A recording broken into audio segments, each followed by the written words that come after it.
Nous sommes très heureux de vous retrouver sur Medi 1. Soyez les bienvenus dans l'invité de la rédaction.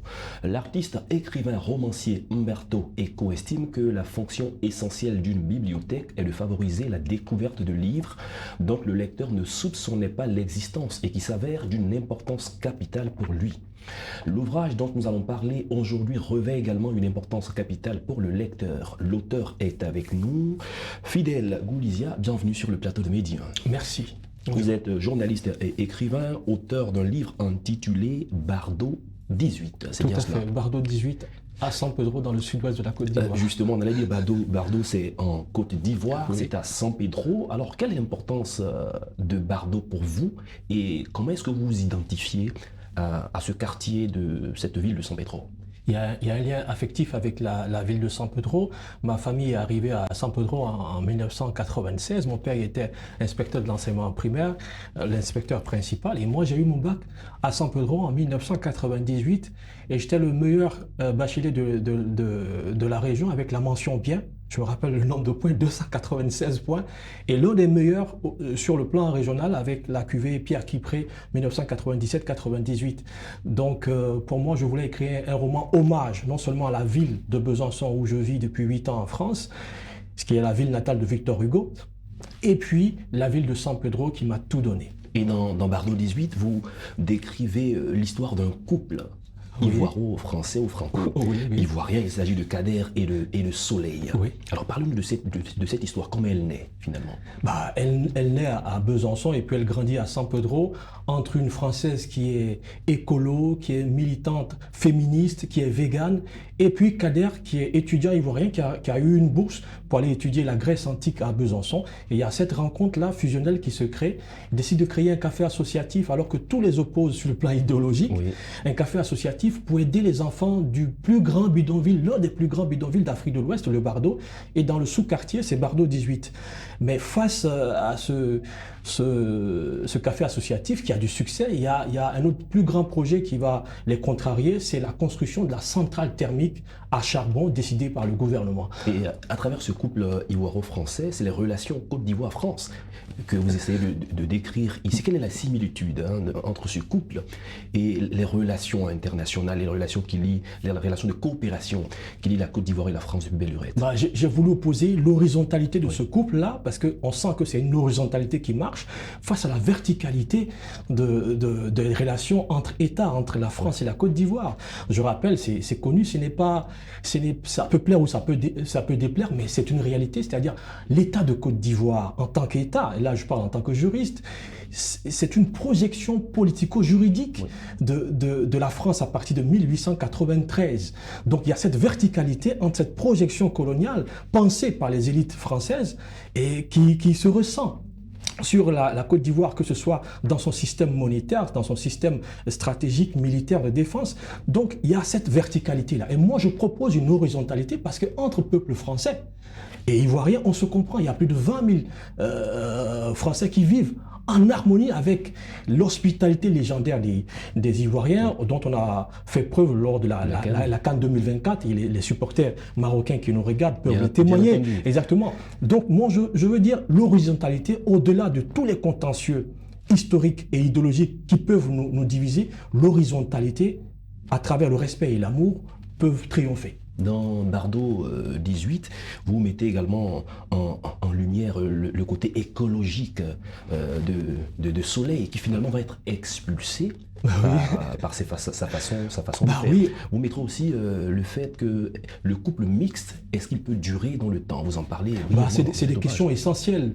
Ma compagne elle-même est française et la question qu'on se pose souvent, est-ce qu'on peut arriver à vivre plus longtemps ensemble? Parce qu'il y a l'Ivoirien qui veut retourner à San Pedro, vivre paisiblement, et il y a la Française qui se dit, est-ce que je pourrais un jour m'installer définitivement à San Pedro? Donc c'est une question qui traverse les couples en général mixtes.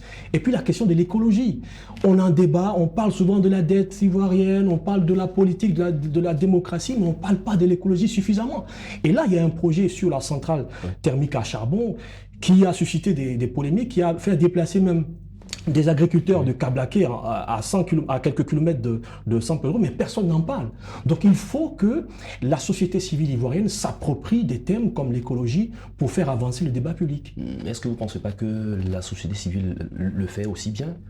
Elle essaie. Est-ce qu'elle est entendue? Est-ce qu'elle ne va pas parfois aussi en rang dispersé? Je pense qu'elle essaie. Récemment, elle a participé par exemple à l'édification, à l'élaboration du code de l'environnement. Il y a un nouveau code de l'environnement en Côte d'Ivoire qui tient compte de certaines exigences internationales, c'est vrai, mais on a l'impression que ces efforts sont douchés justement au niveau du ministère parce qu'il n'y a pas d'impact réel. On voit, moi je connais un activiste au niveau de la Côte d'Ivoire qui porte un casque chaque fois, qui est vraiment admirable dans ses activités, mais ça ne suffit pas. Il faut vraiment que cela soit au cœur même des enjeux de la présidentielle qui arrive. Oui, c'est Andy Costa. Exactement, voilà, exactement. Et que l'écologie prenne une part entière dans le débat public, et c'est pourquoi justement ce roman, je l'ai écrit en pensant à l'écologie. Et en tant qu'écrivain, vous soutenez fortement un projet de bibliothèque à l'image et à la hauteur de cette ville de San Pedro. Bah bien sûr, et moi je m'adresse à Madame le maire, Madame Cissé.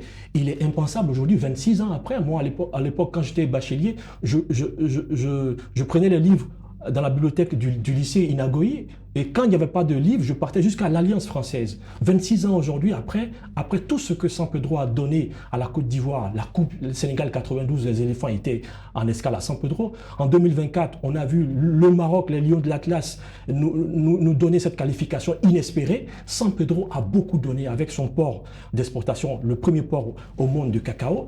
Donc je pense qu'il est temps qu'au-delà des clivages, on puisse apporter une bibliothèque municipale à San Pedro, selon la pensée de Félix Houphouët-Boigny, qui voulait faire de San Pedro le second poumon économique de la Côte d'Ivoire. Donc il est possible de faire au-delà de toutes nos divergences avec l'aide de la diaspora. Et donc nous sommes prêts aujourd'hui à accompagner ce projet pour que le mandat de Madame Cissé à la tête de la mairie de San Pedro soit un mandat mémorable comme celui de Gracler, de la ministre Gracler entre 90 et 94. Si vous parlez du couple franco-ivoirien, parlez des relations entre la France et la Côte d'Ivoire, certainement il y a beaucoup d'efforts à faire. Ces dernières années, un peu partout dans l'Afrique, il y a eu des sentiments anti-français. Quelle solution est-ce que vous proposez pour qu'un couple mixte, des relations pareilles, puisse durer dans le temps pour les besoins et pour le bonheur des deux États? Je pense que le narratif, la rhétorique de l'exécutif français qui parle de sentiments anti-français n'est pas la bonne rhétorique. Il n'est pas partagé. Il n'est pas partagé. Il n'y a pas de sentiment anti-français. Il y a un sentiment anti-français peut-être entre les élites, mais il n'y a pas de... Non, les Français vivent en bonne harmonie aujourd'hui en Côte d'Ivoire, ils sont chez eux. Il faut simplement que l'impérium français change sa manière de concevoir les choses sur le plan stratégique, sur le plan économique, sur le plan monétaire. Il y a une nouvelle élite qui est partie à l'école, qui a étudié dans les mêmes écoles que les élites qui le gouvernent. Il est tout à fait normal qu'elle revendique sa part de place et dise attention, il y a des contrats léonins sur lesquels on ne peut plus tergiverser. Les contrats de défense, des accords de coopération qu'il faut revoir. Donc ça fait partie d'une demande de la jeunesse et ce n'est pas un sentiment anti-français à mon avis. Bardo 18, Bardo, ce quartier de la ville de San Pedro, on voit ici sur cette image un linge, on voit de quoi faire de la lessive. Alors qu'est-ce que vous exprimez avec une telle image? Et on a l'impression que dans tous vos romans, vous avez une identité que vous présentez. Exactement, ça me tient à cœur. Chaque fois que j'ai un titre de roman, il doit être identifié forcément à l'origine, à mon origine. Donc il y a une quête identitaire dans mes romans. Et ces images-là, je suis allé les chercher en Côte d'Ivoire, dans des scènes de ménage quotidiennes. Et pour moi, c'est surtout ça, une littérature qui parle du vécu des Ivoiriens, du vécu des Africains.